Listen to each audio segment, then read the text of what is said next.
Hoje pela manhã, pensando na situação do nosso país, a crise política que traz preocupações da área econômica, eu tinha pensado em falar sobre oração, que, sem dúvida, sempre é necessária, mas especificamente em momentos difíceis, a palavra de Deus nos recomenda orar.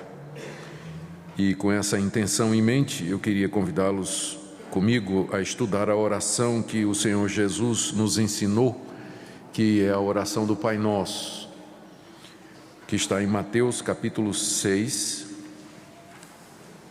Nós vamos do verso 5 até o verso 15. Mateus capítulo 6, de 5 a 15. Vamos ler o texto, ele vai servir de base para a nossa palavra nessa manhã. Palavras do Senhor Jesus. E quando orardes, não sereis como os hipócritas, porque gostam de orar em pé nas sinagogas e nos cantos das praças, para serem vistos dos homens. Em verdade vos digo que eles já receberam a recompensa. Tu, porém, quando orares, entra no teu quarto, e fechada a porta, orarás a teu pai que está em secreto. E teu pai que vem em secreto te recompensará. E orando, não useis de vãs repetições como os gentios, porque presumem que pelo seu muito falar serão ouvidos. Não vos assemelheis, pois, a eles, porque Deus, o vosso Pai, sabe do que tendes necessidade antes que lhe peçais. Portanto, vós orareis assim: Pai nosso que está nos céus, santificado seja o teu nome, venha o teu reino, faça-se a tua vontade, assim na terra como no céu. O pão nosso de cada dia dá-nos hoje, e perdoa-nos as nossas dívidas, assim como nós temos perdoado aos nossos devedores. E não nos deixes cair em tentação, mas livra-nos do mal, pois teu é o reino, o poder e a glória para sempre. Amém. Porque se perdoardes aos homens as suas ofensas, também vosso Pai Celeste vos perdoará. Se, porém, não perdoardes aos homens as suas ofensas, tampouco o vosso Pai vos perdoará as vossas ofensas. Vamos orar. Senhor, nós estamos diante da oração que o Senhor nos ensinou e pedimos que o Senhor nos ajude a compreendê-la. Estamos assentados aos teus pés, querendo ouvir de ti, querendo aprender contigo. E pedimos que pelo Teu Espírito Santo ilumines nosso entendimento e guies a nossa mente e coração à obediência das palavras que o Senhor nos deu. Desperta em nós o desejo de orar sempre, em todo o tempo, e orar da forma correta, por amor do Teu nome. Amém. Essas palavras que nós acabamos de ler, elas fazem parte das instruções que Jesus estava dando aos seus discípulos, naquilo que nós chamamos de o Sermão do Monte. No início do seu ministério, ainda na Galileia, Jesus já tinha feito discípulos. A essa altura os 12 já estavam com ele, e afora os 12 havia uma multidão de pessoas que estavam seguindo a Jesus, alguns impressionados com os milagres que ele fazia, outros indagando se ele seria aquele Messias tão esperado. De uma forma ou de outra, havia sempre uma multidão acompanhando Jesus, além dos seus discípulos. A uma certa altura, ele vendo a multidão, ele sobe a um monte. Esse monte, na geografia da Palestina, nós não temos muita certeza onde ele é. Só que ele faz isso estrategicamente na posição em que ele fica acima da multidão, e ele então se dirige aos seus discípulos, particularmente, embora com certeza a multidão também devia estar ouvindo, e ele começa a dar instruções a respeito do reino de Deus. Ele começa falando das bem-aventuranças. Felizes são aqueles que temem a Deus, que têm um coração humilde, aqueles que são puros de coração. Depois ele fala a respeito dos mandamentos de Deus. Vocês ouviram que foi dito: não matarás, não adulterarás. Ele explica esses mandamentos, e aí começa a falar a respeito de como os seus discípulos deveriam exercer 3 aspectos importantes da vida prática dos seguidores do reino, que é a questão do dar esmolas, orar e jejuar. E é nesse contexto, então, que ele nos deu aos discípulos essa que é a oração mais famosa do mundo, a famosa oração do Pai Nosso, que eu sei que quase todo mundo aqui deveria ser capaz de dizer de cor, mas eu não vou fazer esse teste com vocês, não. Mas é a oração mais conhecida de toda a cristandade. Ela é precedida de duas orientações de Jesus sobre a maneira de orar. Ele vai primeiro dizer aos discípulos: quando vocês orarem, evitem duas coisas. A primeira, a hipocrisia, e segunda, a vã repetição, que é baseada num conceito errado a respeito do Pai. Em seguida ele diz pelo que orar. E aí é a oração propriamente dita, que ele divide também em duas partes. Os 3 primeiros pedidos têm a ver com o reino de Deus e os 3 últimos pedidos têm a ver conosco. E essa sequência é muito instrutiva. E ele termina colocando uma condição: se nós não perdoarmos as pessoas, então Deus também não vai ouvir a nossa oração. A maneira como nós tratamos as pessoas vai determinar a eficiência das nossas orações. Então esse é o tema da nossa aula, nossa mensagem nessa manhã. Meu objetivo é mostrar aos irmãos, despertar nos irmãos o desejo de orar sempre, confiar de que Deus responde às orações e também mostrar qual é a maneira correta de nós orarmos. Orar, embora seja alguma coisa que todos os cristãos fazem, mas não é uma coisa natural para nós. É necessário uma certa disciplina, é necessário uma certa determinação para que nós oremos da maneira como Deus nos ensinou. Eu sei que na hora do aperto, cada um ora do jeito que sabe e pode, não é? E Deus, na sua misericórdia, nos atende, porque o Espírito Santo intercede por nós e Jesus é o nosso mediador. Mas normalmente nós deveríamos orar de acordo com aquilo que Deus nos ensinou, de acordo com aquilo que Ele nos instrui. E esse então é o objetivo da nossa palavra nessa manhã. Vamos começar então com as condições, aliás, as duas coisas que Jesus ensinou aos discípulos, a nós, que deveriam ser evitadas na oração. Eu chamo a sua atenção, em primeiro lugar, no verso 5, para as palavras iniciais com as quais Jesus introduz o assunto. Ele diz assim: e quando orardes. Ele não diz se orardes, mas quando orardes. Ele está pressupondo que nós vamos orar. Orar é uma obrigação de todo discípulo. Então não é assim, no dia que vocês orarem, ou se vocês quiserem orar, mas Jesus está pressupondo que a oração é alguma coisa que vai acontecer. Não há no Novo Testamento nenhuma orientação sobre o tempo da oração. A Bíblia não diz quanto tempo a gente tem que orar, 5 minutos, 10 minutos, 1 hora, meia hora. A Bíblia não fala sobre isso. A única coisa que o Novo Testamento nos ensina é que nós devemos, com relação ao tempo, é que nós devemos orar sem cessar. Ou seja, a oração tem que ser alguma coisa constante na vida do crente. Alguns oram 5 minutos, 10, 15, outros oram 1 hora. Eu acredito pessoalmente que quanto mais tempo nós tivermos com Deus, melhor. Para, com calma diante dEle, abrir nosso coração, trazer as necessidades das pessoas, as nossas necessidades. Mas o que nós não podemos fazer é dizer que somente se você orar 1 hora por dia é que você é uma pessoa de oração. Nós não podemos fazer isso porque a Bíblia não faz isso. O que a Bíblia diz é que você tem que orar sempre.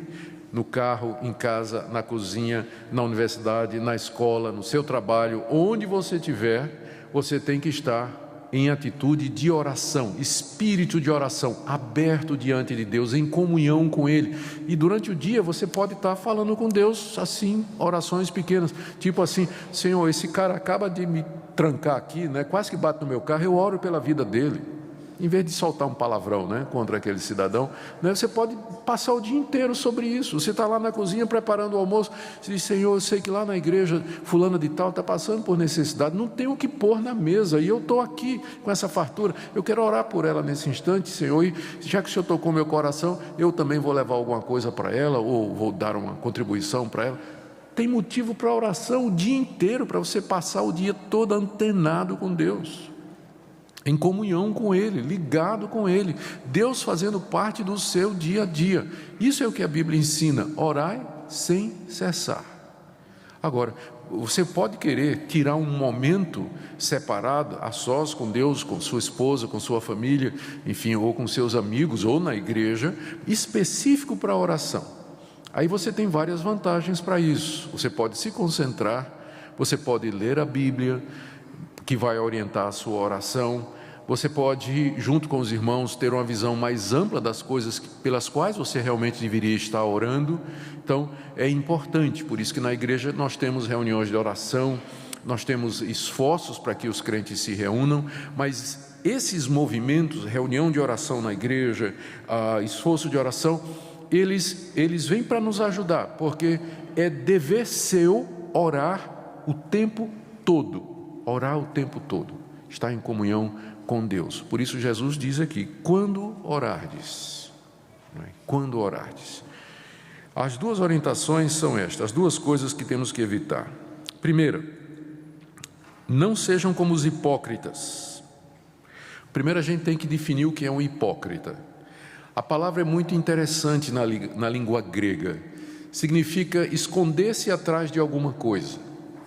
E esse nome hipócrita, ele primeiro foi dado aos atores do teatro antigo, que quando se apresentavam no público numa peça, eles traziam uma máscara. Vocês já devem ter visto isso, né? Tem uma máscara em que a pessoa está rindo com um pauzinho e a pessoa bota na frente da cara, né? Ela pode estar até chorando, mas pela máscara o que aparece é o riso.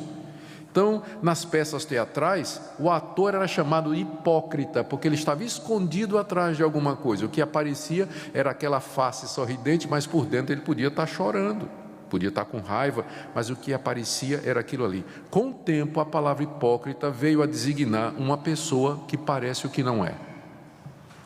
Alguém que dá a impressão de que é alguma coisa, mas na verdade ela é outra diferente. Daí o nome hipócrita, que já era comum na época de Jesus. E Jesus então usa o termo hipócrita para aquelas pessoas que usam a oração para parecer que são pessoas piedosas, que andam com Deus, espirituais, mas na verdade não são. Esse é um uso errado da oração. Você querer orar diante das pessoas, Jesus não está proibindo que a gente ore na frente dos outros, mas você, quando for orar em público ou na presença de outras pessoas, você orar para impressionar os outros, para os outros pensarem que você é uma pessoa que anda muito próxima de Deus, quando na verdade você sabe que não é isso. Então esse é o hipócrita. E é claro, a gente pode fazer a aplicação para muitas outras áreas da vida, né? A pessoa está na igreja, a pessoa se envolve com atividades religiosas, ela faz um monte de coisa, mas o coração dela não é reto, não é puro. Então é a máscara, né? É o hipócrita. Ela parece alguma coisa, mas na verdade ela não é. Jesus aqui se refere especificamente no verso 5 aos fariseus. Olha o que ele diz. Na época dele, os fariseus eram os religiosos mais conhecidos. Pessoal que se dedicava a obedecer à lei de Deus em detalhes e cumprir todos os regulamentos da lei de Moisés, mas aquilo era uma fachada. É o mesmo pessoal que depois condenou Jesus à morte. Ele disse: quando vocês orarem, não sejam como os hipócritas, porque eles gostam de orar em pé nas sinagogas e nos cantos das praças para serem vistos dos homens. Era isso que os fariseus faziam na época de Jesus. Nas sinagogas, geralmente se orava sentado. O mestre ensinava sentado. E na hora, quando um fariseu era convidado para orar, vou pedir ao irmão fariseu, que agora nos dirige a Deus em oração, o fariseu, em vez de orar lá do seu cantinho, ele ficava em pé. Ó Deus. Aí fazia aquela, e todo mundo ficava olhando. Puxa, esse cara sabe orar mesmo. Esse deve ser um grande homem de Deus. Hipócrita, coisa nenhuma. Aquilo era show para aparecer diante dos homens. Ou então, na praça, já que o judeu, na lei de Moisés, estava dito que o judeu tinha que orar 3 vezes por dia. Quando chegava a hora de orar, está dizendo aqui, o fariseu chegava na praça, no canto da praça, aquela parte mais exposta, né, na quina, que é de esquina, né, num cruzamento. Ele ficava em pé, dava uma olhada para ver se tinha alguém olhando, e aí ele começava a orar publicamente ali naquele local mais visível para chamar a atenção das pessoas. Jesus disse, isso é hipocrisia. Você não pode usar o cristianismo, a oração especialmente, como um meio de se promover, para que as pessoas pensem que você é espiritual. Por isso nós precisamos ter muito cuidado quando a gente lida com essas questões. Qual a motivação? Jesus não está proibindo aqui que você ore em público, mas você tem que lembrar que a oração é dirigida a Deus. E nós não podemos usar a oração para impressionar as pessoas ou dar a impressão de que nós somos aquilo que na verdade no íntimo nós não somos. Jesus diz aqui que na verdade eles já receberam a recompensa. Qual é a recompensa? O aplauso humano. As pessoas dizendo, puxa, que pessoa espiritual. Pronto, é tudo que você vai receber. A sua oração não vai ser atendida por Deus. O máximo é essa recompensa humana que você vai ter. Aí então, o que fazer? Verso 6. Tu, porém, quando orares, entra no teu quarto e fechada a porta, orarás a teu pai que está em secreto, e teu pai que vê em secreto te recompensará. Como eu disse, o Senhor Jesus não está proibindo que você ore em público e não está dizendo que a oração boa é somente aquela que é feita você trancada no quarto. O que ele está dizendo é que nós evitemos a hipocrisia, a ponto de que, se for necessário, você evite orar em público e vá orar em secreto. O que Jesus está recomendando aqui é a sinceridade de coração, é a comunhão entre você e Deus, longe dos olhares humanos, ou longe de buscar a aprovação humana. A oração é um momento entre você e seu Pai que te vê em secreto, que vê você lá no quarto, onde ninguém mais te vendo, Deus está te vendo. Lá quando você está dirigindo, lá quando você está no trabalho, quando você está na escola, quando você está no seu gabinete, quando você está sozinho, Deus está vendo você. E é a Ele que você vai orar e dirigir as suas orações. A gente precisa sempre ter muito cuidado com as palavras de Jesus e entendê-las no contexto. Depois da Reforma Protestante, houve muitos grupos que saíram da Reforma, que foi um grande movimento religioso, e alguns estranhos, né?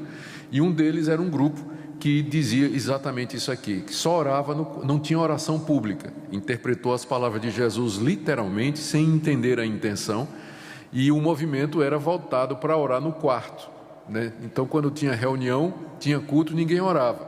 Aí depois todo mundo ia para casa, se fechava no quarto e orava. Como eu disse, nós temos que entender o que é que Jesus está proibindo aqui. Ele está proibindo a hipocrisia, o show, e está estimulando que nós tenhamos contato íntimo com Deus, que nós saibamos que o nosso Deus, Ele nos vê e que é dele que nós temos que buscar a recompensa. Segunda coisa que Jesus proíbe é a vã repetição, versos 7 e 8. E aqui primeiro ele usou os fariseus, né, como exemplo daquilo que nós não devemos ser. E agora ele usa os pagãos como também exemplo de como não devemos orar. Os pagãos, eles também eram bastante religiosos. A gente às vezes pensa que só os cristãos é que são religiosos. Não, os pagãos têm as suas religiões. Eles acreditam nos seus deuses, eles oram a seus deuses, eles trazem ofertas para os seus deuses, eles seguem o código moral que eles acham que vem dos deuses deles. O problema é que isso não é baseado na revelação de Deus, vem da imaginação humana, não só os deuses, mas também todo esse sistema religioso que eles têm. E aí, porque esses deuses não são deuses verdadeiros, nas religiões pagãs, nas religiões que não são o cristianismo, você vai encontrar muito desse negócio de mantra, de repetir orações, como se a repetição de determinadas frases, de determinadas palavras, tivessem um poder mágico para influenciar a divindade. Então os pagãos ficavam repetindo frases diante dos seus deuses. Você tem um exemplo disso no Antigo Testamento, quando Elias desafiou os profetas de Baal. Vamos ver qual é o Deus verdadeiro. Um altar para Baal, que era o Deus pagão que estava sendo adorado em Israel, e um altar para o Deus verdadeiro. Os profetas de Baal, e esse foi o acordo, não é? A competição, deviam orar a Baal para que Baal mandasse fogo do céu para provar que era Deus. E eles passaram o dia inteiro gritando, responde Baal, e ficavam pulando ao redor do altar, se cortava com faca, e responde Baal, e Elias, que não era nem um pouquinho politicamente correto, dizia, grita mais alto, pode ser que ele foi no banheiro, ou então foi para fazer alguma coisa, né? Grita aí mais alto para ver se Baal responde, e o pessoal repetindo, responde Baal, Elias, chega a vez de Elias, ele vai ao altar que ele erigiu e manda botar água em cima para deixar bem molhadinho o animal que estava morto, e ora uma vez só e diz, Deus, responde para que eles vejam que tu és Deus. E desce, todo mundo conhece a história, desce fogo do céu e consome o altar. É esse contraste que Jesus está fazendo aqui. Quando vocês orarem, não sejam como os gentios, porque eles pensam que pelo muito falar, eles serão ouvidos. É porque eles não sabem quem é Deus. Jesus explica, vocês não devem ser semelhantes a Ele, verso 8, porque o vosso Pai sabe do que tendes necessidade antes que lhe o peçais. Antes de nós pedirmos, antes de verbalizarmos a nossa necessidade, Deus já a conhece, porque o nosso Deus é onisciente, onipotente e onipresente. Ele não é como esses deuses da imaginação humana, mas Ele é o Deus que conhece todas as coisas. É o Deus que tem conhecimento dos menores detalhes sobre a sua vida. Ele não somente sabe tudo o que você precisa, mas Ele sabe exatamente o que você precisa, mesmo que você às vezes peça outras coisas. Ele sabe do que é que você de fato precisa. Com isso, Jesus não está desestimulando que nós insistamos diante de Deus ou perseveremos na oração quando Deus parece demorado em atender. Há uma diferença entre você instar com Deus e perseverar em oração com Deus e você ficar repetindo uma frase, ou como por exemplo a Ave Maria ou o próprio Pai Nosso, porque tem gente, há uma fórmula, ou há uma forma evangélica não, né, dentro do cristianismo de fazer isso. E nós temos isso, o melhor exemplo é o da Igreja Católica, onde os fiéis são ensinados a rezar 10 Ave Marias ou 20 Pai Nossos para conseguir uma graça, ou para serem perdoados por Deus, ou para pagar algum tipo de pecado como penitência. Então, a ideia é que se você ficar repetindo o Pai Nosso, ou a Ave Maria, ou qualquer outro tipo de oração, aquilo vai sensibilizar Deus e fazer com que Deus atenda. Mas Jesus está dizendo que não funciona dessa maneira. Mas como eu falava, isso não quer dizer que você não possa argumentar com Deus. Mas quando você vai argumentar, pensa o seguinte: seu filho chega para você e diz, mamãe que está no céu, eu quero comer. Mamãe que está no céu, eu quero comer. Mamãe que está no céu, eu quero comer. Mamãezinha querida que está no céu, não. Mamãezinha querida, eu quero comer. Mamãezinha querida.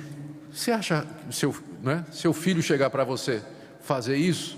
Né? E se seu filho, você vai preferir que seu filho chegue assim e diga assim, mamãe, eu estou com fome e eu preciso comer, a senhora sabe que eu tenho 5 anos de idade, eu preciso me alimentar regularmente, por que a senhora não está me respondendo? A senhora não acha que eu sou importante para a senhora? Ah, sim. Então isso é insistir na oração, isso é perseverar com Deus. Por que você não está me respondendo, Senhor? Eu te ofendi em alguma coisa errada em mim, algum pecado na minha vida? Ou será que eu estou pedindo errado? Por que o Senhor não está respondendo? Oh Deus, Tu és tão bom, a Bíblia diz que se a gente orar e pedir, o Senhor responde, mas o Senhor não está me respondendo. É diferente, isso não é vã repetição. Isso é perseverar na oração, é insistir com Deus, é lutar com Deus em oração. E isso a Bíblia nos ensina a fazer. Mas pensar que você ficar repetindo frases, só por repetir frases Deus vai atender, isso é paganismo. Nosso Deus não é assim. Ele quer que você converse com Ele, que você raciocine com Ele, que você argumente com Ele, que você diga para Ele por que Ele deveria atender sua oração. E você diz, mas Ele já não sabe? Ele sabe, mas Ele quer que você saiba também. E é tão bom quando a gente fica diante de Deus e vai discutir com Deus por que Ele não está respondendo ou por que Ele deveria responder à oração. É até um bom exercício. Quando você for pedir alguma coisa para Deus, você escreve no papel, assim dizendo, 10 razões pelas quais Deus deveria me responder. E aí argumente com Ele.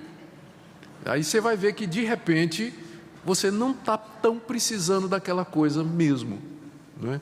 Que às vezes nós levamos a Deus necessidades que não são necessidades e que nós podíamos passar muito bem sem aquelas coisas que nós estamos pedindo. Então Jesus coloca 2 coisas que devem ser evitadas quando a gente for orar. A primeira é a hipocrisia, a gente usar a oração para parecer aquilo que nós não somos, e segundo, o uso das vãs repetições, quando nós deveríamos, na verdade, sabendo que Deus nos conhece, nós deveríamos argumentar com Ele e perseverar, o que é bastante diferente. Na segunda parte da instrução de Jesus, essa foi a primeira. Na segunda parte, Ele nos diz pelo que devemos orar. Pelo que nós devemos orar. E então Ele nos dá um modelo do Pai Nosso. E aqui, antes de entrar no modelo do Pai Nosso, antes de entrar nos itens do Pai Nosso, nós temos que primeiro discutir o que é que Jesus pretendeu ao dar aos discípulos um modelo. Quando Ele deu esse modelo, Ele estava querendo dizer que nós podemos pegar essa vai ser a oração padrão que nós vamos fazer todo dia, que ao acordarmos todo dia, nós vamos dizer, Pai nosso que estás no céu, santificado seja o teu nome, venha a nós o teu reino. É isso que nós temos que fazer, e quando formos dormir, por exemplo, a oração antes de dormir é essa mesma, Pai nosso que estás no céu, santificado. É isso que Jesus quis dizer, é um padrão, um modelo para nós. Algumas pessoas entendem que sim. E, através da história do cristianismo, como eu disse, há movimentos, não é? Que usam o Pai Nosso como sendo a oração. Pessoas que só sabem orar o Pai Nosso. E se você disser assim, em vez de orar o Pai Nosso, conversa com Deus, fala com Ele livremente. Como você está conversando com uma pessoa, e a pessoa fica meio sem jeito, né, de falar com Deus, porque o Pai Nosso acaba virando uma muleta, né? Ele só sabe orar repetindo o Pai Nosso. Eu não penso que essa era a intenção de Jesus. O Pai Nosso que Ele ensina aqui, a oração que Ele ensina aos seus discípulos, Ele ensina como sendo uma orientação sobre quais são as prioridades na minha vida pelas quais eu devo orar, e as coisas principais referentes ao reino de Deus e as coisas principais com relação à minha vida aqui nesse mundo, pelas quais eu devo orar também. Agora, eu quero dizer para vocês que funciona muito bem como orientação. Na minha vida pessoal, às vezes quando meio desfocado e meio desorientado, sem saber direito o que eu devo orar, quantas vezes eu me vali do Pai Nosso, como sendo uma orientação, para ajeitar minha mente, né? Para não ficar sem saber o que dizer diante de Deus, então me lembrando do Pai Nosso, e indo ponto a ponto e orando a Deus, por isso, por as coisas que estão aqui. Então, tanto como uma orientação geral, como um estímulo, a oração que Jesus ensina, ela está diante de nós, não para virar uma vã repetição, mas como uma orientação sobre como nós deveríamos orar. A oração, como eu disse, está dividida em 2 partes.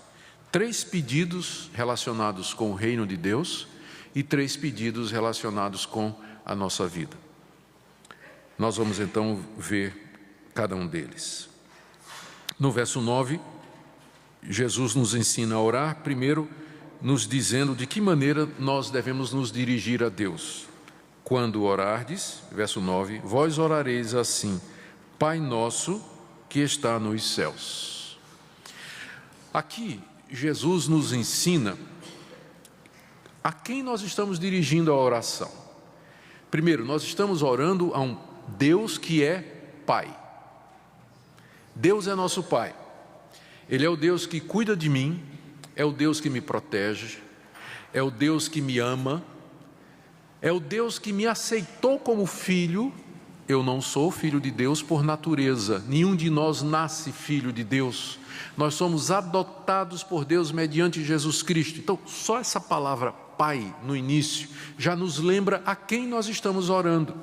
se Ele me adotou, se Ele me aceitou na sua família, se Ele, à semelhança de um pai humano, cuida de mim e provê para mim, está preocupado comigo, eu então me sinto encorajado a me dirigir a Ele e colocar diante dEle as minhas orações e os meus pedidos. O Deus a quem eu oro, Ele é Pai. Um Pai que cuida, que ama, que compreende, que entende, que provê, que tem poder para atender às minhas necessidades. Segunda palavra aqui é que Ele não somente é Pai, mas Ele é Pai nosso. Isso me lembra que eu faço parte de uma grande família de pessoas que, como eu, também podem chamar Deus de Pai. Eu sou um dos filhos desse Deus, e há milhões de outros ao redor do mundo que talvez naquele mesmo momento estão se dirigindo ao nosso Pai com pedidos, súplicas e anseios. Ele é o Pai nosso. Eu sempre gosto eu gosto de pensar nisso para nos lembrar desse aspecto coletivo. Não há nada no Novo Testamento, no cristianismo, que ensine ou que estimule o individualismo, essa ideia que às vezes surge nos movimentos pietistas, de que você está ali sozinho, trancado num quarto, clamando a Deus, e a religiosidade ou o cristianismo é praticado mais em termos individuais. A Bíblia toda nos lembra de que nós fazemos parte de uma família. A visão bíblica de igreja ou de ser cristão é coletiva. Nós fazemos parte de um corpo, de uma família. É Pai nosso. Jesus não diz, vocês vão orar assim, Pai meu. Embora você, em momentos, você vai dizer, né? Meu Pai, tenha misericórdia de mim. Mas não esqueça que Ele é Pai também de milhões, bilhões de outras pessoas nesse planeta. E que nós fazemos parte dessa grande família, desse povo que se dirige a Deus como Pai. Terceira coisa, Ele é o Pai nosso que está nos céus. Eu creio que Jesus estava fazendo um contraste consciente.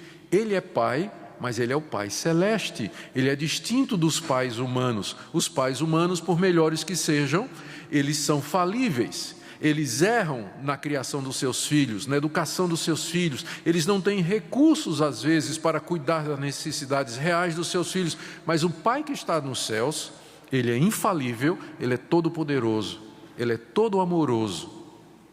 Ele é distinto dos pais humanos, porque Ele é o Pai celeste. Ele é completamente outro nesse sentido. A figura do Pai é usada, então, para ilustrar o que Deus é e para nos encorajar a nos dirigir a Ele. Ele é tudo de bom que um pai terreno tem e sem nenhum dos defeitos que o pai terreno tem. Esse é o Pai ideal. Então, Ele é o Pai que está nos céus e por isso nós podemos chegar diante dEle. Bom, 3 pedidos então. Os 3 primeiros pedidos têm a ver com Deus. Jesus nos ensinou a orar, primeiro, santificado seja o teu nome. Segundo, venha o teu reino. Terceiro, faça-se a tua vontade. E só depois é que Ele diz, dá-nos o pão de cada dia, perdoa as nossas dívidas e não nos deixes cair em tentação.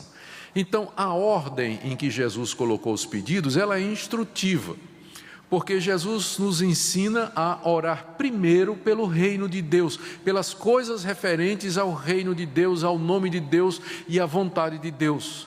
Só depois é que vem os pedidos de pão, perdão e proteção. Como eu disse, é instrutivo essa sequência, porque mostra que o alvo primário da nossa vida é a glória de Deus, o reino de Deus acima das nossas necessidades. E eu queria que você agora fizesse uma análise da sua vida de oração. Quando você vai orar, você pede pelo quê? Não precisa responder, posso responder por você? Geralmente é por alguma necessidade sua. Você vai pedir por alguma coisa. Deus, eu estou angustiado, me dê paz. Deus, eu estou preocupado com a situação do Brasil, por favor, me livre. Deus, estou passando necessidade financeira. Deus, eu estou doente, peço. Não tem nada errado de você fazer isso. O problema é que não foi assim que Jesus ensinou. Ele diz que isso vem no final da oração, antes de pedir pela sua saúde, pelas suas necessidades, antes de você pedir por qualquer coisa pessoal sua, você devia pensar nas coisas do reino de Deus, pensar em Deus, na sua vontade e no seu nome. Sabe por que Jesus ensinou a gente nessa sequência? Para evitar o egoísmo. Lembra o que Tiago diz no capítulo 4? Vocês pedem e não recebem porque vocês pedem mal para gastar nos seus deleites e prazeres. Às vezes nós usamos a oração como um meio de tentar convencer a Deus de nos fazer felizes, quando o alvo primário da oração não é necessariamente esse, mas de buscar a glória de Deus e ver o reino de Deus avançando. Por exemplo, primeira petição: santificado seja o teu nome. Deus já é santo. Então, o que é que significa santificado seja o seu nome? Quer dizer, Deus, que o teu nome seja santificado na minha vida, na minha família, no meu trabalho, que eu viva de tal maneira que o teu nome seja conhecido, glorificado, que as pessoas olhem para mim e digam: o Deus desse homem, o Deus dessa mulher é de fato um Deus santo. Porque olha a maneira como ele vive, como ela se conduz, de maneira santa, de maneira justa, reta, pura. Então, esse Deus é um Deus, o nome desse Deus é santo. É isso que esse primeiro pedido quer dizer. Que o nome de Deus seja glorificado na sua família, no seu casamento, nos seus relacionamentos, no seu trabalho, nos seus estudos, na sua profissão, em tudo que você é e tudo que você faz. É esse desejo de que a glória de Deus esteja sobre tudo que você fizer aqui nesse mundo. Primeira petição: santificado seja o teu nome. Ó Deus, que o teu nome seja santificado na minha igreja, na minha vida, no meu trabalho, na minha família, nos meus filhos.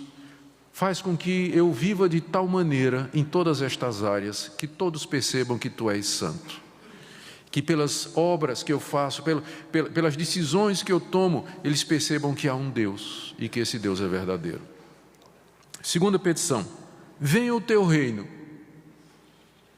Deus tem um reino e esse reino já está presente, mas ele ainda não veio na forma completa. Ele virá quando Jesus Cristo retornar. A segunda petição tem a ver com a expansão do reino de Deus no mundo. Senhor, que teu reino venha para esse mundo, que a tua obra seja completa aqui, que tu sejas conhecido no mundo todo. E aqui é um bom momento para orar pela obra missionária. Venha o teu reino através da pregação do Evangelho nesses países distantes.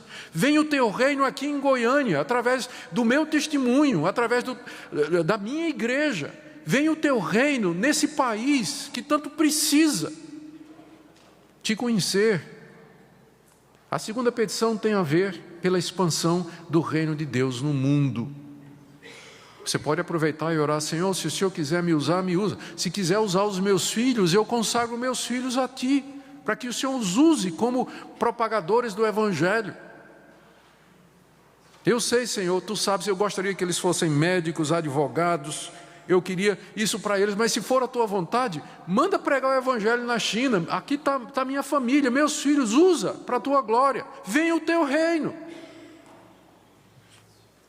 Você pode orar por isso também. É isso que a segunda petição nos ensina.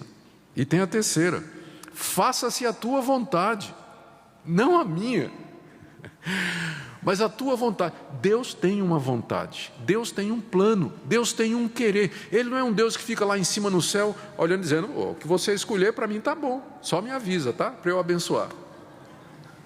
Ele não é esse tipo de Deus. Eu sei que tem gente no povo evangélico que acha que Deus é assim. Não, esse Deus tem uma vontade, Ele tem um plano, Ele tem um propósito. E você está orando para dizer a Deus: Senhor, faz a tua vontade na minha vida, ainda que isso me doa, ainda que não seja o que eu quero, ainda que a tua vontade seja completamente diferente daquilo que eu imagino que seria a minha felicidade, mas a tua vontade, ela é o bem maior que eu quero. Eu quero viver para fazer a tua vontade, só serei feliz fazendo a tua vontade. Faz a tua vontade na minha vida, na minha família, na vida do meu país, na vida da minha igreja, em todo lugar, que a tua vontade prevaleça. Você ora assim? Seja glorificado o teu nome, que o teu reino se espalhe através da igreja no mundo e que a tua vontade seja feita, ainda que me custe dor e sofrimento. É um pedido de entrega total. E ele diz aqui, terminando a primeira parte, que nós devíamos dizer: faça-se a tua vontade, assim na terra como no céu. assim na terra como no céu. Com isso ele está querendo dizer que no céu a vontade de Deus já está sendo cumprida plenamente pelos anjos e pelos homens redimidos, glorificados, que agora estão na presença de Deus, louvando a Deus e dando a Ele a glória que lhe é devida. Da mesma forma que Deus é adorado, servido, glorificado e reconhecido nos céus, que Ele seja na terra. Que o nome dEle, que o reino dEle venha, que o nome dEle seja conhecido e glorificado e que a vontade dEle finalmente domine. Essa é a oração mais profunda que você poderia fazer. E agora você pode entender porque pão, perdão e proteção são secundários. Eles vêm depois, na sequência que Jesus está ensinando. Está aí, a partir do verso 11, Jesus então diz, agora vocês podem orar, depois que vocês orarem assim, agora vocês podem orar pelos pedidos de vocês. E tem 3 coisas que Jesus colocou como sendo alvo das nossas orações pessoais e particulares, para as nossas necessidades. Primeiro, o pão nosso de cada dia nos dá hoje. É fácil lembrar, porque tudo começa com P, né? Pão, perdão e proteção. Vamos começar com o pão. A oração é, o pão nosso de cada dia nos dá hoje. Notou primeiro que ele está dizendo que você tem que orar pelo pão e não pelo pudim, não é? Porque a gente, entendeu? Deus promete, quando ele diz assim, ore pelo pão, o que é que Jesus está dizendo? Se você pedir o pão, Deus dá. Pudim, pode ser. O ponto de Jesus é, se você pedir o pão, então, se Ele nos ensina a pedir o pão, é porque Deus está disposto a dar o pão. O pão representa o alimento mais básico, mais fundamental. Com isso Ele quer dizer, você pode pedir pelas suas necessidades básicas. Aquilo que passa do pão, até a manteiga, né? Aquilo que passa do pão pode ser, não tem promessa de que você vai todo dia passar manteiga no pão, ter um queijinho com mortadela, de jeito nenhum. Deus não está prometendo isso. Ele está prometendo o sustento básico, que Ele não vai deixar você morrer de fome. Agora, que você vai ter uma mesa farta, bonita, cheia de variedade, todo tipo de carne, comer churrasco e tudo mais, isso aí é graça. Graça, Deus, Ele dá pela misericórdia dEle, mas no dia que isso faltar, não quer dizer que Ele não ama você e que Ele não está sendo fiel às promessas. Então se lembre disso. Segunda coisa que você tem que notar aqui, que é muito instrutivo, é que Ele está dizendo, o pão nosso de cada dia nos dá hoje. Jesus não ensina você a orar pelo pão de amanhã, mas pelo de hoje, como que dizendo assim, você tem que orar isso todo dia. E Deus não vai dar hoje o pão de amanhã. Ele se compromete com o que Ele disse, basta a cada dia o seu mal, um por um, viver um dia de vez. Esse é o compromisso de Deus. Ele pode nos dar hoje, mas o amanhã está na mão dEle. Então Ele nos ensina a pedir o pão para o dia, com o objetivo de dizer, o futuro está nas minhas mãos, eu vou cuidar de você, confia em mim, confia em mim, confia em mim. Nós somos ensinados então a viver na dependência diária de Deus. O segundo pedido, dentro da segunda parte da oração, perdoa-nos as nossas dívidas, assim como nós temos perdoado aos nossos devedores. Embora a palavra dívida é comumente usada no Novo Testamento para dívida financeira, você está devendo dinheiro, mas aqui é usado figuradamente para a nossa dívida diante de Deus, ou seja, o pecado é visto aqui, quando nós quebramos a lei de Deus, o pecado é visto como uma dívida que você contrai diante de Deus. Quando você peca, você se torna devedor a Deus. Por quê? Porque você ofendeu a honra de Deus, você desobedeceu ao seu Criador, você entristeceu aquele que é o seu Pai e que tem uma vontade e que é santo, como a primeira parte da oração diz. Então, quando nós desobedecemos a esse Deus, nós nos tornamos devedores e, portanto, sujeitos ao castigo de Deus, à repreensão de Deus, à disciplina de Deus. E como nós não podemos pagar os nossos pecados, nós não podemos pagar pelas nossas boas obras, nós não podemos pagar com o nosso dinheiro, nós não podemos pagar dando dízimo, nós não podemos pagar fazendo longas orações, nós não podemos pagar nos retalhando e derramando o nosso sangue. Então só resta uma opção quando você peca, é você chegar diante de Deus e dizer: Deus, me perdoa, eu não posso pagar os meus pecados, eu errei, estou em dívida para contigo, não tem nada que eu possa fazer, a não ser te pedir perdão, que o Senhor me perdoe. É isso que Jesus está ensinando: perdoa as nossas dívidas, porque você não tem como pagá-las. Por isso só lhe resta pedir a Deus que Ele lhe perdoe, que Ele tenha misericórdia de você. O mesmo Deus que disse que lhe daria o pão, é o mesmo Deus também que vai lhe dar o perdão. E se Jesus nos ensina a orar assim, é porque Deus está disposto a perdoar cada um de nós que chega diante dEle, nessa atitude de quebrantamento, humildade e arrependimento. Só que Jesus aqui coloca, depois de nos ensinar a pedir perdão pelas nossas dívidas, Ele coloca uma espécie de condição que Ele vai repetir no final, quando Ele termina de explicar o que é a oração. Ele diz: perdoa-nos, assim como nós temos perdoado aos nossos devedores. Puxa vida, e agora, hein? Você chega diante de Deus e diz assim: Deus, eu venho pedir perdão pelos meus pecados. E Deus diz: e Maria, que você não perdoou?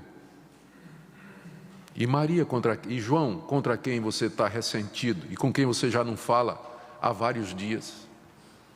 E fulano de tal, que você não quer nem ver a pessoa, nem falar com a pessoa. Como é que você está aqui me pedindo para eu lhe perdoar, quando você não perdoou as pessoas que lhe ofenderam? E você continua sem falar com elas, você não quer ouvir falar do nome delas, você não quer nenhum relacionamento com elas, e você tem a cara de pau de chegar aqui e pedir que eu lhe perdoe? É mais ou menos isso aqui, a cena que eu imagino que Jesus está descrevendo, quando Ele diz: perdoa as minhas dívidas como eu também perdoo aqueles que me ofenderam e que estão devendo a mim, que de alguma forma me feriram ou me machucaram. Em outras palavras, Jesus está condicionando, e eu quero ser bem claro aqui para não dar ideias erradas, Jesus está condicionando o perdão de Deus a você perdoar as pessoas. E eu quero pular aqui já para o final, eu vou voltar para a tentação, mas no verso 14 e 15, Jesus expande isso. Ele diz assim: porque se perdoardes aos homens as suas ofensas, também vosso Pai Celestial vos perdoará. Se, porém, não perdoardes aos homens as suas ofensas, também vosso Pai não perdoará as vossas. O que Jesus está dizendo aqui? Que o perdão, ele é decorrente do perdão que eu dou para os outros? Eu creio que ele está dizendo isso sim. Mas nós temos que entender alguma coisa mais fundamental por detrás. Somente aqueles que são filhos do Pai que está no céu e que foram transformados, nasceram de novo, ganharam uma nova natureza, têm o Espírito Santo morando neles, somente estes são capazes de perdoar de verdade. Portanto, o perdão, não é que o perdão que você dá a uma pessoa garante o perdão que você vai receber de Deus, mas o fato de você perdoar quem lhe ofende ou quem lhe entristeceu é uma prova de que você é filho de Deus e que está perdoado por Ele e que vai receber o perdão de Deus.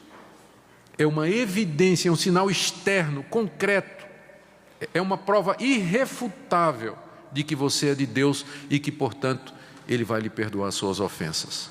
Não é que o perdoar em si garanta o perdão de Deus, mas o perdoar mostra que você já é de Deus, porque só pessoas que foram nascidas de novo, regeneradas, têm o Espírito Santo, são capazes de dominar a natureza pecaminosa e perdoar aqueles que ofendem. Portanto, o perdão é uma expressão clara do novo nascimento.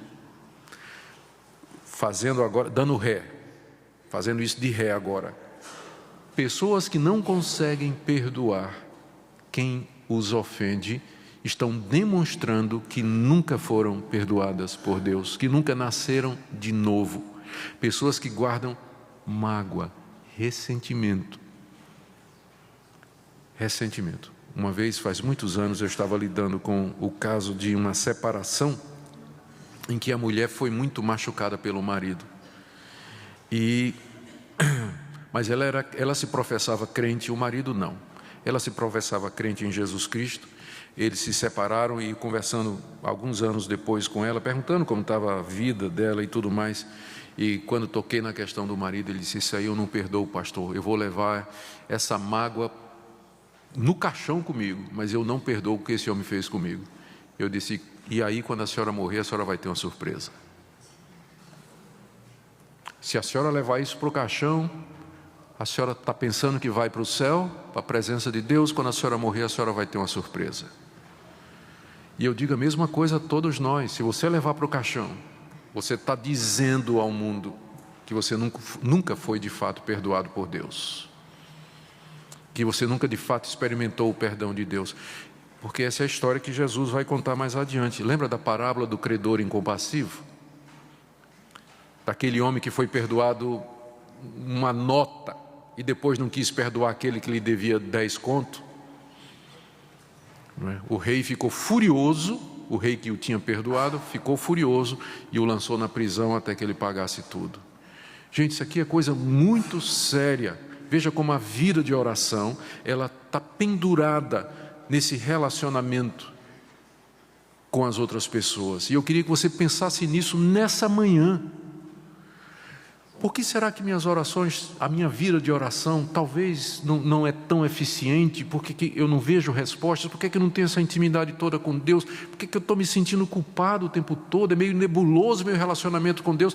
Eu peço que você pare e examine o seu relacionamento com outras pessoas. A questão do perdão. Não estou dizendo que você tem que viver de braço dado com todo mundo que lhe magoou. Não é isso que eu estou dizendo. Porque definitivamente tem situações em que não dá para caminhar juntos, mas isso é outra coisa. É você não ter nada mais, é você estar livre para aquela pessoa no seu coração. É você estar livre no coração.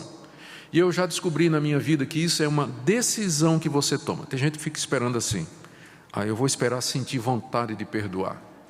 Mas perdão não é um sentimento, perdão é uma decisão. Perdão é a decisão que você toma. É você chegar diante de Deus e dizer assim: Deus, eu perdoo fulano agora. Em nome de Jesus, ele está perdoado. Você está sentindo raiva do cara. Irrelevante. É uma decisão. Senhor, eu perdoo, ele está perdoado. A partir de agora, eu vou tratar essa pessoa como se ela nunca tivesse me ofendido. Isso significa que eu vou falar com ela, que eu vou orar por ela. Se ela precisar de alguma coisa, eu vou dar. Não quer dizer que eu vou morar na casa dela. Mas eu vou tratar como se ela nunca tivesse me ofendido. É isso que é perdoar. É isso que é perdoar. Se não perdoardes aos homens as suas ofensas, também vosso Pai Celeste não vos perdoará.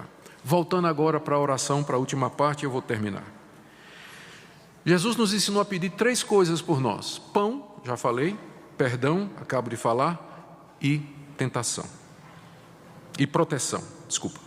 Verso 13. E não nos deixes cair em tentação, mas livra-nos do mal. A tentação aqui é uma referência, provavelmente uma referência a Satanás, porque a palavra mal pode ser traduzida como maligno, mas livra-nos do maligno.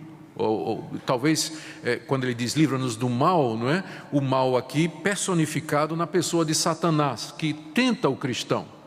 O diabo e seus anjos, que nos tentam diariamente, procurando nos afastar de Deus, enchendo o nosso coração de mágoa e de ressentimento, não é? Dizendo na nossa cabeça: tu vai perdoar fulano e tal, depois de tudo que ele fez, não é? Pode saber que perdoar não é fácil, porque tem um mal que está ao nosso redor. Talvez não sem razão, é que ele vem na sequência, depois de dizer: perdoa as nossas dívidas, e não nos deixes cair em tentação. Qual seria a tentação? Não perdoar. Ficar ressentido, magoado, coração cheio de feridas a vida toda. Não nos deixes cair em tentação, mas livra-nos do mal, porque Ele é o nosso Deus. Ele é todo poderoso, Ele mantém Satanás na coleira. O diabo só nos tenta até um limite que Deus permite, Por isso eu digo, Senhor, não me deixa cair em tentação. E é um bom momento quando você está orando aqui, você lembrar quais são as áreas. Senhor, não me deixa cair em tentação, porque eu me sinto tão tentado a cair fora do meu casamento, mesmo que minha mulher não me traiu, nem me largou, mas eu estou tentado a sair fora, não me deixa. Senhor, eu estou tão tentado nessa crise financeira que nós estamos passando a entrar no desespero, fazer alguma coisa errada, não me deixa fazer isso. Senhor, eu estou tão tentado a viver me sentindo vítima e não me deixa. Você sabe quais são as suas áreas fracas. É um bom momento de você pedir a Deus, não me deixa cair nessas tentações. O Senhor me deu uma namorada tão bonita, Deus, não me deixa cair na tentação. Me ajuda a esperar por ela até eu casar. Não me deixa cair na tentação, porque é grande, para todo mundo parece a coisa mais normal do mundo. Mas eu sei que não é para ti. Não me deixa cair em tentação. Senhor, eu estou doido para falar mal de fulano, mas não me deixa cair em tentação. Amarra minha língua, Senhor, costura minha boca, não vou falar mal. Não me deixa cair em tentação. E Jesus nos ensina a terminar dizendo, pois teu o reino, o poder e a glória para sempre. Amém. Na sua Bíblia deve estar entre colchetes aí essa frase. Isso é porque em alguns manuscritos antigos, onde tem o Evangelho de Mateus, alguns manuscritos gregos, datando do século III e IV, essa frase não aparece. Alguns acham que foi inserida depois. Quer ter sido inserida depois ou tenha sido escrita pelo próprio Mateus, ela faz bastante sentido. E está na maioria dos manuscritos que nós temos. Então, o que Jesus está nos ensinando ao final da oração é dizer, Deus, santifica o teu nome, venha o teu reino, tua vontade faz, dá-nos o pão, dá-nos o perdão e dá-nos a proteção, pois teu é o reino, tu és o rei e tu tens poder para fazer todas estas coisas. Teu é o poder. Não te faltará, ó Deus, habilidade, capacidade, sabedoria, recursos, para o Senhor me dar o pão, o perdão e a proteção, pois teu é o poder, não estou orando a um Deus morto. E tu é a glória, no final tu receberás a glória, se tu me atenderes, se tu ouvires a minha oração, toda a glória será tua, agora e para sempre. Amém. Então, queridos, essa é a oração do Pai Nosso. E nós encerramos aqui com algumas aplicações práticas. Primeiro, como eu disse, eu não conheço um modelo melhor para orar. Eu procuro orar o dia todo. Algumas vezes, eu tento diariamente ter um tempinho para orar. Ler a palavra, estou lendo a vida de Elias agora e de Eliseu, sendo muito gostoso. E orando em cima do que eu estou lendo. Mas, com frequência, eu recorro ao Pai Nosso. E oro assim, aplicando a toda a minha situação. Quando, por exemplo, eu chego na parte, o pão nosso de cada dia nos dá hoje, eu me lembro da situação do Brasil. E oro pelo país. Oro por aqueles que estão sendo afetados pela crise na economia. E oro para que Deus nos lembre de que Ele prometeu o pão. E que nós temos tanta coisa, que nós poderíamos viver muito bem sem elas. Nós temos muito mais do que nós precisamos para viver. E que Deus nos ajude a não ficar angustiados, mas nos lembrar da provisão dEle. Eu costumo orar por isso quando chego aqui, aplicando as nossas necessidades. E eu queria recomendar você também a fazer isso. A usar a oração do Pai Nosso como um modelo para você se dirigir a Deus. Não adianta você ler a oração ou ficar repetindo a oração. Não vai fazer efeito, já vou lhe dizendo. Mas você pode usar como um modelo para se dirigir a Deus. E por último, a pergunta é, como está a sua vida de oração? Tem tido comunhão com Deus? O Pai Nosso que está nos céus, de quem é o reino, o poder e a glória, você tem se dirigido a Ele, colocado diante dEle as suas necessidades e as suas petições? Que Deus nos dê a graça, queridos, para sermos pessoas de oração e de termos comunhão constante com o nosso Pai, buscando o seu reino em primeiro lugar, e todas estas coisas, pão, perdão e proteção, serão acrescentadas, como Ele nos ensina.